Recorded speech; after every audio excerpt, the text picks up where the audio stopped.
Hello and welcome to Chit Chat and All That with me, Amanda Prowse. And me, Penny Dommett. Thank you for joining us for your weekly dose of chatter, where we'll be talking about all the things that we usually discuss around the kitchen table. A diverse range of topics that we hope will give you a laughable moment or something to reflect on. And apparently, lots of our listeners, Pen, are encouraging their other halves to have a listen too. So, hello all other halves.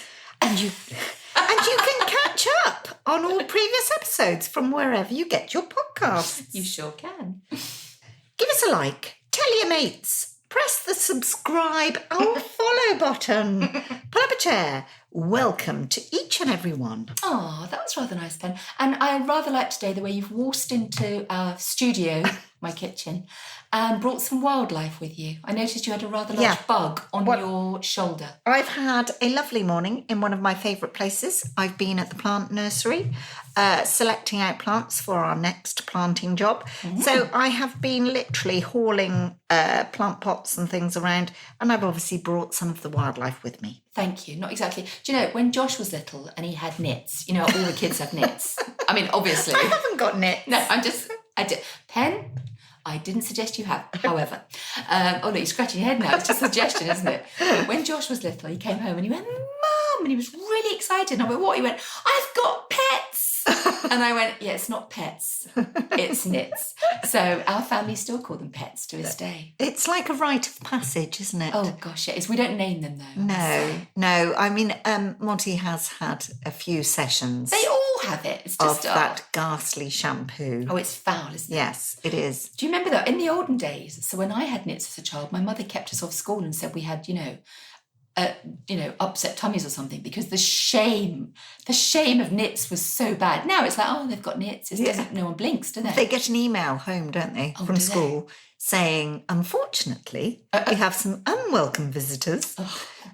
Please ensure that your child is given the correct prescribed shampoo. Well, I remember Josh's, when he was little at his school, there was one family who refused to do the treatment. They were like, oh, it's fine. And so, of course, it was just that you were waiting until your child either had to sit next to that child in a situation and then we'd all get nits again. But what can you do? Free choice, right? Well, and also they used to say, do you remember they used to say, oh, yes, well, nits only like lovely clean hair. That's not true, is it, though? That's one of those myths that, like, my mum always used to say, because I'd always go, why aren't I pretty? And she'd say, it's what's on the inside that counts. I'd still like to be different, Mum. I'd still like not. The kids at school used to call me gravy face because of this dark patch I have here. I've never noticed dark patch. Ages, actually, because my skin is very ruddy. It's sort of... Ruddy. Don't you love that? Ruddy. Love that phrase. But I used to have, I have still got like a sort of dark birthmark here and lots of dots and freckles and a couple of moles. Nice. It's great. I mean, just weird, isn't it? But everyone has something. We've said this before. The other thing that used to really disappoint me was you need to eat your crusts. So your hair would hair would go curly. I didn't want my hair to be any curlier. So like, Brussels sprouts in our house. It was like, eat your Brussels. Oh, and carrots make you see in the dark. But they really do. I mean, for ages, I didn't want to eat carrots. And because I liked being blind in the dark. Because I thought it made you wee in the dark. And I thought, I don't want to do that. Pen, I tell you what, I must have been eating quite a few carrots. That's all I'm saying. Because I'm up 4 times a night at the moment. More detail than you need? Definitely more detail. I'm smiling because this sort of indicates the level of our friendship. So I hadn't seen Penny for a week, obviously. Penny walks in and I was like, oh my gosh. And I proceed to give her intricate details of the upset stomach I had on Friday. Yes, definitely. I could have done with less detail. But, I'm glad to know that you feel able to tell me anything. I do, Pen. Yes. I do, including all about my bodily functions. Lucky old you. So what have you been up to, Pen? Anything exciting? As I said, I've been to the nursery. There's a dog hacking in the background, just to point this out. It's not me. No, it's not me. There's a dog who's insisting, I don't know why, last couple of days, her new hobby is eating grass and then making a noise like she's going to explode. Yes. Yeah, we have had similar dog problems. Have you? This week, because all the plums are dropping off the tree. Did you say plums? Plums. All the plums. That's one of my words. That makes her laugh. All the plums are dropping off the tree onto the floor. And so, of course, being a Labrador, she eats them all. Yum, so yum. I am met in the morning by this pile of steaming plum pips. wonder what you were going to say. It literally goes straight through her. I'm sure it can't be doing her any good. No.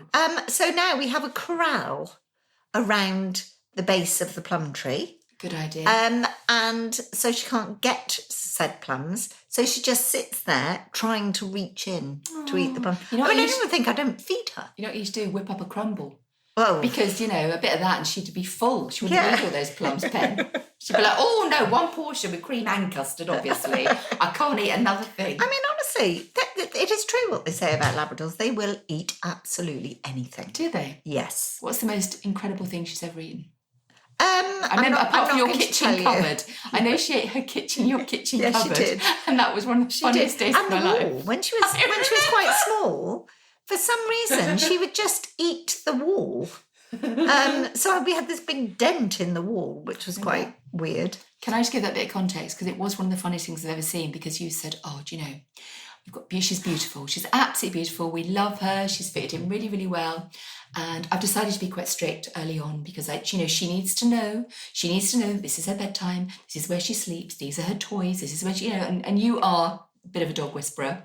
And then about 3 weeks later, I walked into your kitchen. I was like, what's happened? You were like, yeah, she's eaten the unit, the wall, the shoes, the everything. It was very, very funny, Pen. It was. I have to say, sorry. Was that your phone pinging? It was. Penelope. I'm really sorry. That's okay. Airplane mode. This is where we need hold music from Mace for a second.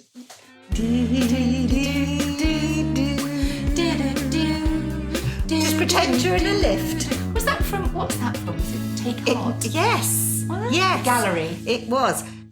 I'm just going to say as well, that at the moment, lots of people saying how bad it is for small children to watch things on TV like cartoons and stuff that are all a bit,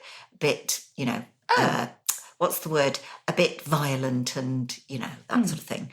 Monty and I, our favourite thing on the TV at the moment is a programme called Dip Dap, and it reminds me of Take Heart. Dip Dap, I don't know. It's called Dip Dap. It is the most wonderful, wonderful programme. It's basically a line drawing. Oh. So the line starts off looking like a balloon, and then Dip Dap, who is a stick man with a happy smiley face, Sounds riveting, Pam. sits on top of the balloon and floats off, and it turns into a cloud. And it's really lovely. I'm getting it. Yes. So it's animation.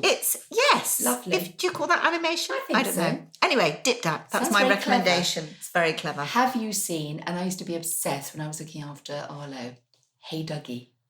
Oh, I can't stand it. What? Oh, What? I hate it. What, Penny? I hate it. Penny? No, I don't like it at all. You don't like Hey Dougie? No, Penny, you don't like No. Hey Dougie? No. You don't like it? no, What? no, No, can't what? stand it. I can't, Pen. Yeah, I don't know why. I think it's the crocodile that just pushed me over the edge. I mean, that's ridiculous, isn't it? Tell you what, love, you stick to your line drawing. Yeah. And I'll hoover up Hey Dougie. Anyway. So my new book is out. Ta-da! Ta-da! It has finally seen the light of day. And gosh, we started talking about it a long time ago, didn't we? Yeah, we did. Yeah, so I'm very, very excited. It's always really nerve-wracking when a new one comes out. So tell me then, publication day. Publication day. Yeah. I always send you a little message. You do? Saying congratulations. I'm proud of you. I always feel is it a bit like giving birth? I don't know. All I would say is I have it. a lot less stitches when the book comes out. A lot less stitches, a lot less flowers, no intravenous drip, and desire to jump out the window. Yeah, no, it hasn't happened. It's very different, but it's great. And it is... So what happens then? Well, it's nothing, to be honest. I wish I could say there was some huge fanfare and, someone comes along, blows a trumpet, and off we go. So it's No. not that day that they all come off the production line or anything like that? Well, no, because if it was, they wouldn't be able to get them to people on time. No, but they all get to live. So okay. do they all go on sale on that day? So at midnight the night before, or midnight, midnight the night before, so August the 5th, the midnight, the book would have been made available as an ebook, and you can order your paper copy, and they're getting ready to be packed up and delivered all over the world. Oh, wow. I know. Is it always the same publication day? No. Internationally? It varies, but in this case it was, and it does vary. But usually for me, I go internationally on the same day because it's just lovely, and why not? And it's just very easy for marketing and PR because they just know they're speaking globally, and it's great. And a huge chunk of my sales are in the States, so even though they're a few hours behind or ahead, depending, it's really nice for me to have it know it's seeing the world at the same time. And also because the world is so connected, particularly social media, if you weren't going to release it in, say, Norway or France or America, other people are reading it, they're like, why can't I? It just feels a bit limiting. So no, we go global on one day. And I always have I tell you what is the same as giving birth. And I think, I've written lots of books. I still have that pre-exam jitter.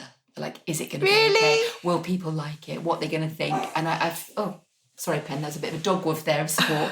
I always feel incredibly anxious that people are going to get, it's an awful feeling. But luckily everyone's loving it and it's a lovely book. So, I mean, the thing is as well, is people surely can't compare one of your books with another book. Do they? Well, no, but I think I think my books have a certain reputation for making you feel things. They're quite an emotional read. Yeah. And I think people expect that from it, certainly. So if I wrote something that was particularly overly funny or particularly sombre or that wouldn't feel like one of my books. So even though my stories are always very, very different and the tone of them are very, very different because I usually write it from the perspective of the person who's the main character. And of course it's their take on the world, so it's very different. I think people expect a certain standard of writing. They expect the roller coaster. They expect the trademark of my book. So that's why they buy you. Yeah, but I have to get it right, Yeah. It's a bit similar. My planting style is always going to be my style. Yeah. I can't suddenly pretend I like phormiums because I don't. Oh, Pen, phormiums are so large. I have no idea what a phormium is. I'm going to go and Google that. It's like a big strappy, modern-looking plant. Oh, no, we don't like that. No, well, they're just not for me. I mean, if I had to do different types of gardens, I might be asked and I might want to do that, but they aren't. But it's a style, isn't it? When you said I might be asked, are you saying asked? Asked. I thought you said I might be asked, as in I can't be asked. I was like, okay, Ben. Can I have a phormium? No, I can't be asked. But it's the same. I mean, they sort of know what they're going to get. Yeah. When they ask me to do a planting scheme. You're getting the full Dommett delight of your gardens. Dommett delight. With that lovely watercolour that I think is probably one of the best things anyone could ever have. Yeah, well, it's something that people like to have. Mm. But mind you, the man at the nursery, as I said, I've been in the nursery today, he said, I can always tell when it's your list because you always have a similar sort of list. And I went, oh my gosh, am I that boring? No, I think I think you have a particular taste and you have a discerning taste and you know what works. Yes. And that's what people pay for. Well, and also in the area that I work in, we always... Fancy pants area. Well, what, the 2 acre area? 2 acres? Oh, 2 acres. You've never mentioned that before. No, the point is it's rural. Yeah. And so you don't get people saying, you want single species of one plant and one colour and that sort of thing. Yeah. So it's always going to be a similar sort of thing, really. Actually, I have quite a funny story. So you were leaving my house a couple of weeks ago.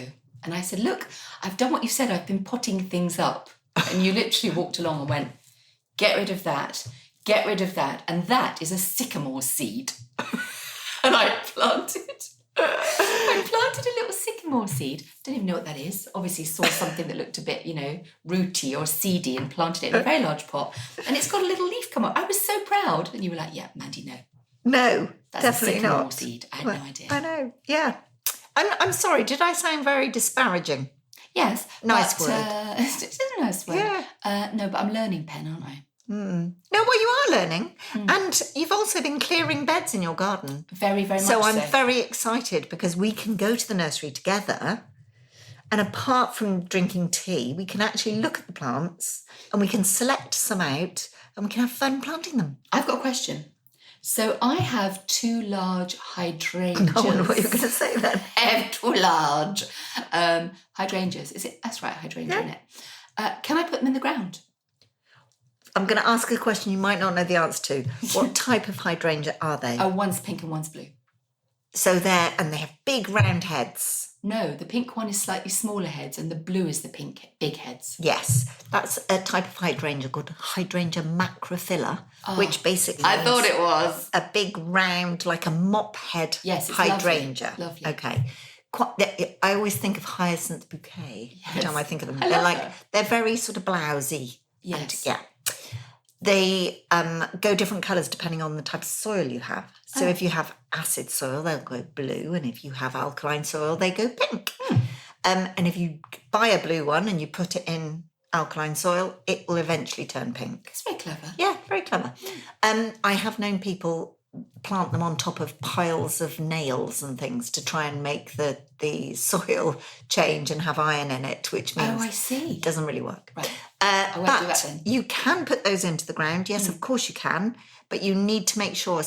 At the moment, we just haven't had the rain. No, my garden is so dry. Know. So my advice would probably be to keep them close to your house in the pots they're in, put them into a sort of bath or something that holds more water, give them a really good soak, and then just monitor them until we start having some cooler, wetter weather. Oh, okay. Which could be in 2 weeks, let's face it, could be in 2 months. Exactly. Who knows? Because I've seen flower beds and pictures. I've been looking at things like Pinterest and Instagram, trying to find pictures of gardens and thinking, what do I do? Trying to learn a bit. Yeah.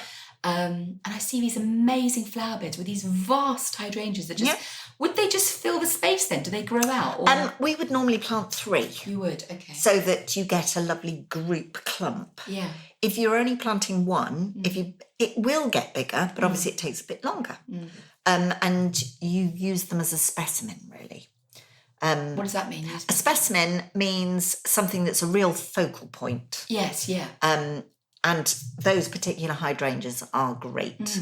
If they like it slightly moist.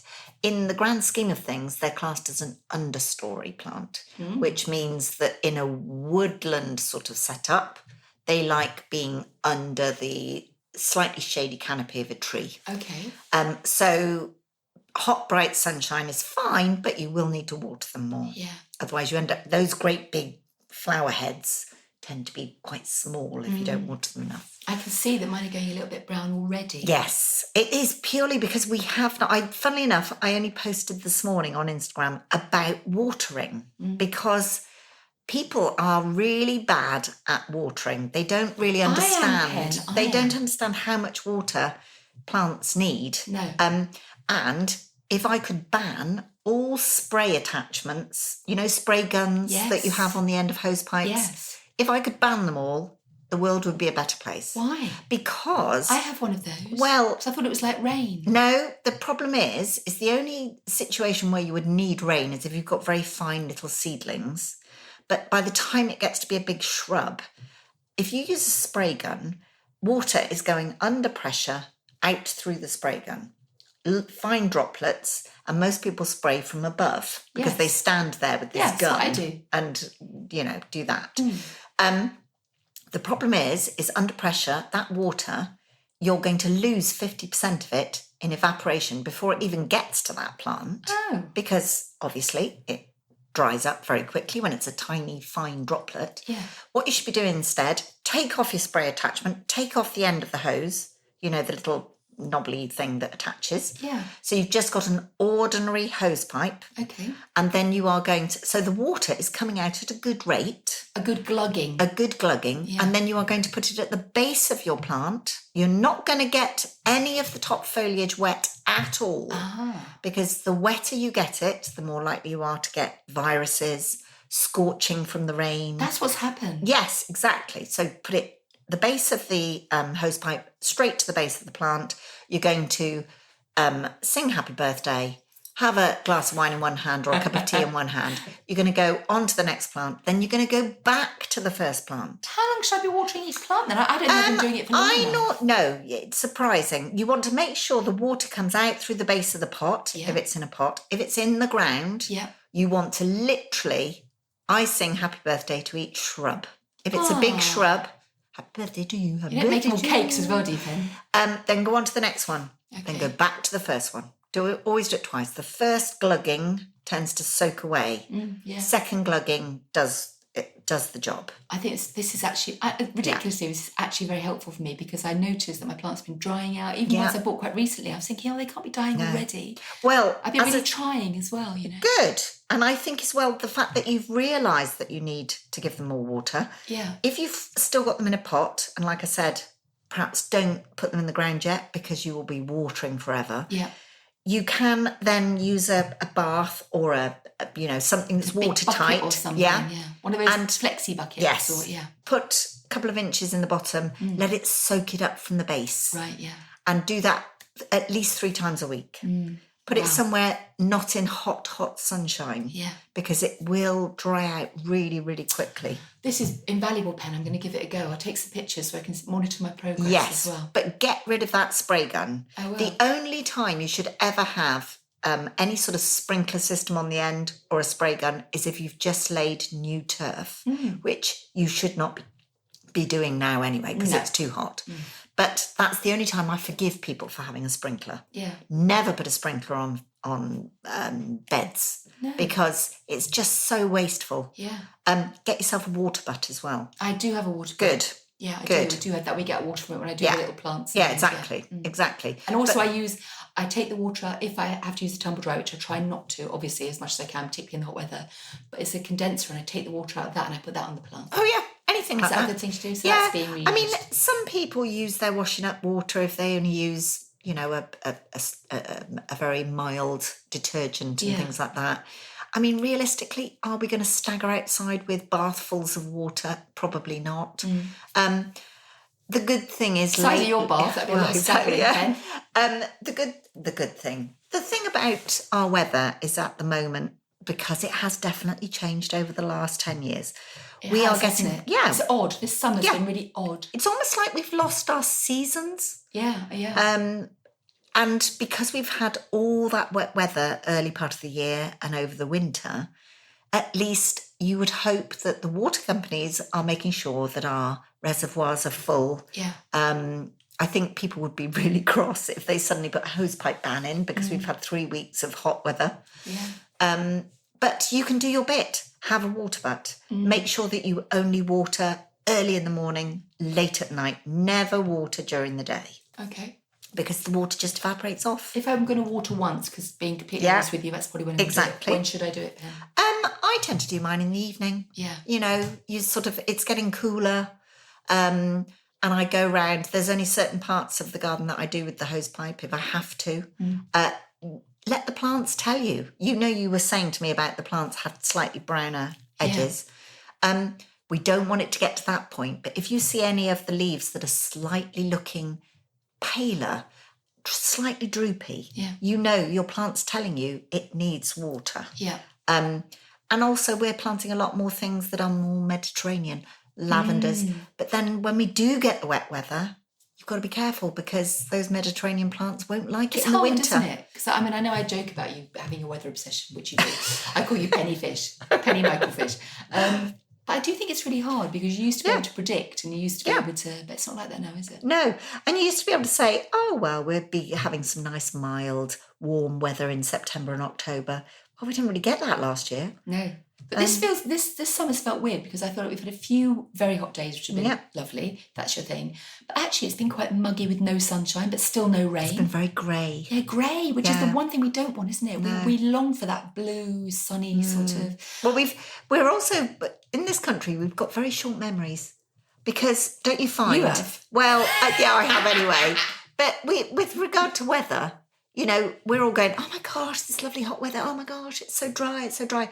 We forget that we had one of the wettest springs on record. Yeah, we did. And when we do have rain, it's normally in massive showers. Yes. And it all just bounces straight off the ground, So we're not very good at keeping the wet in the ground. Just never happy, are we? I know. I'm never happy. Well, that's not true. I'm never happy. I am very permanently miserable. I'm a very happy soul. You are a very happy soul. Most of the time. Most of the time. I've had a weird one this week. So, as you know, I've been on a weight loss journey. And I have lost approaching, over 4.5 stone now. Which is incredible. Yeah.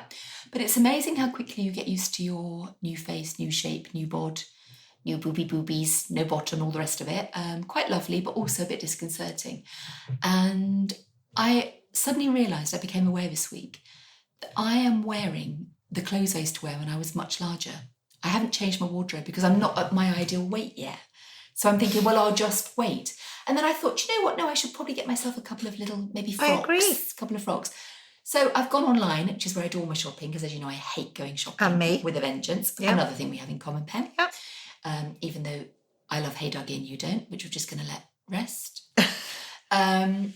I just thought, I don't know what I suit. I don't know what to wear. I don't even know what size I am. Have you ever been to a shopping consultant? No, because that would just be... No. Seriously. I mean, I know there are other places available, but the times that I've needed to buy something new and I've been absolutely at a loss as to what to get, because I am not a fashion person, as you know. Yeah, but you always look lovely and you always get it right, Pen. Thank you. I have 2 daughter-in-laws who slap me when I don't.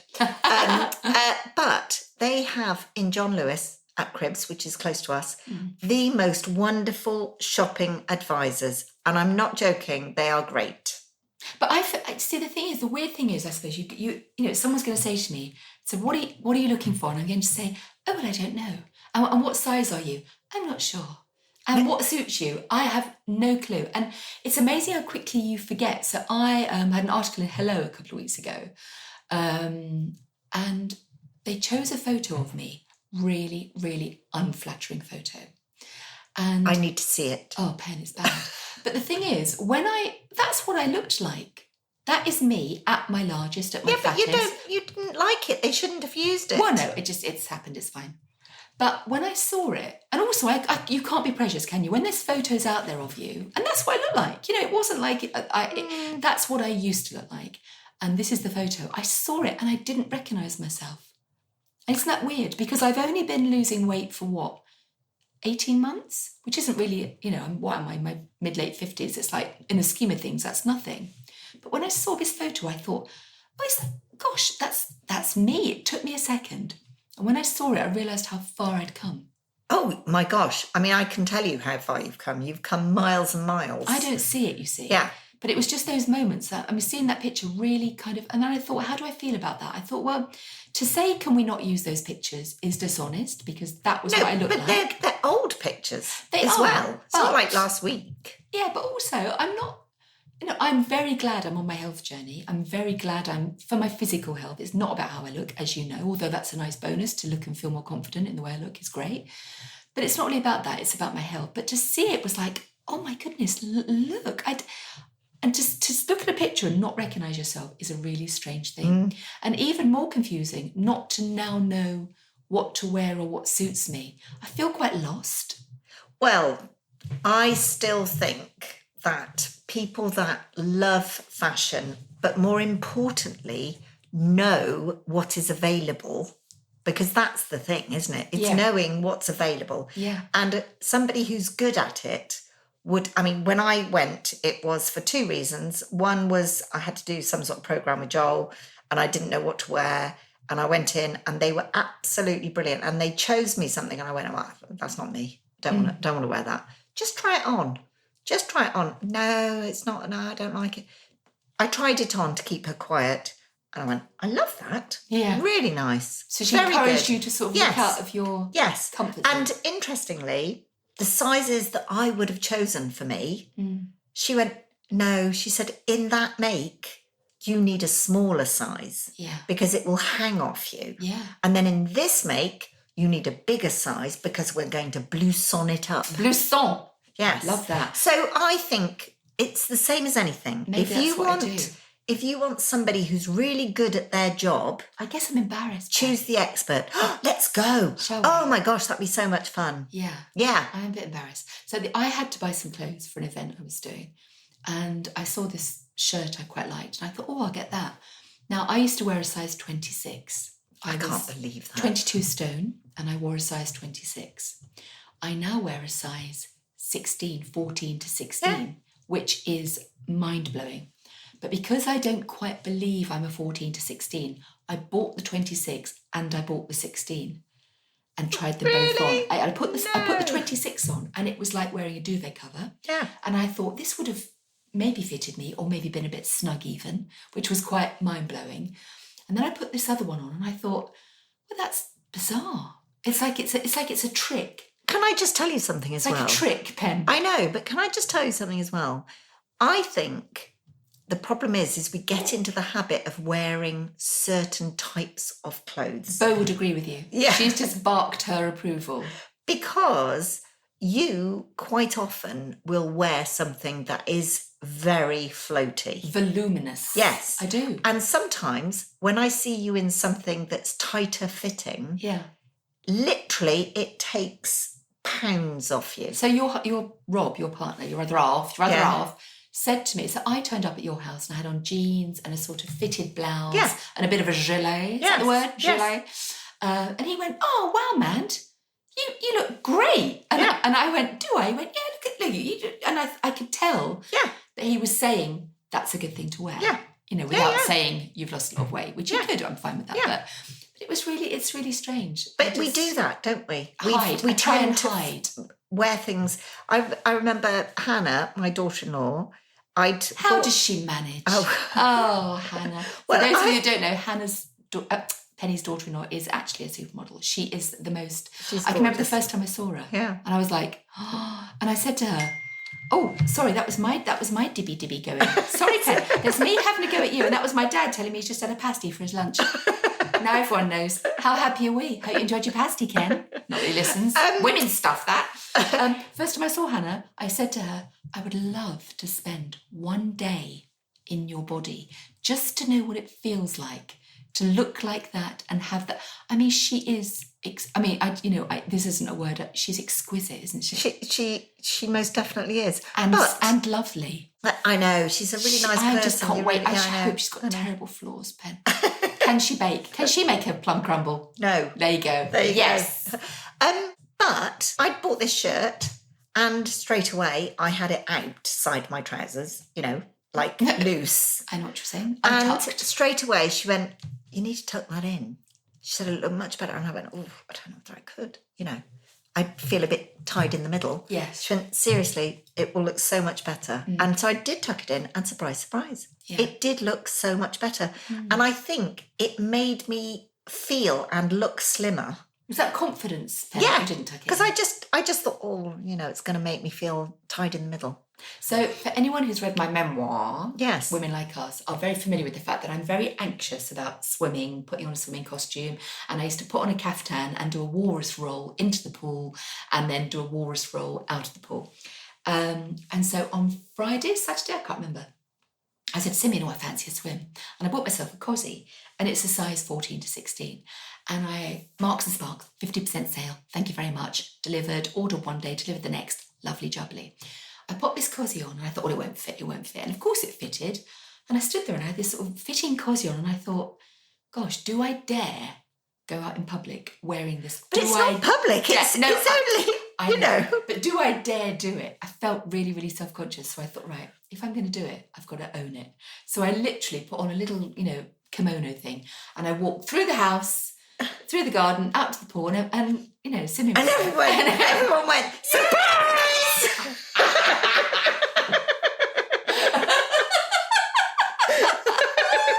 Mandy dashes back inside. I wouldn't like it. Everyone looking at my bum. I would hate that. Oh my gosh. And Simeon went, wow, you look... And it was such a big deal for me because I've only ever swum in this caftan or my pyjamas or jeans and a shirt. I mean, I'm not even joking because I love swimming. I know. You've seen me do it. We've had swimming. We've had synchronised swimming. I remember. I wonder if I can find the videos of us doing so synchronised swimming. I've got it. Have you? I've got it. Yeah, there you go. Swimming. Yeah. I keep everything. That was a few years ago. Yeah. I don't think we were very good, Penny, if I remember. It was, we just kept laughing all the time. Really? There's a shocker. Yeah, there's a shocker. But I wore this cozy and, it wasn't too bad and I felt okay and I could swim with ease because I had this thing on and it was designed for swimming. Yeah. And it was just a whole game changer. Yeah. Oh, honestly, we need to go shopping. It would be like Trini and Susanna. Which one would I be? Susanna. Oh my gosh, Pen. Well, that's gone quick again, my lovely. Oh, are we finished already? Look at you. Really? What? Are we there? Yes, we are. It's like the end of a therapy session.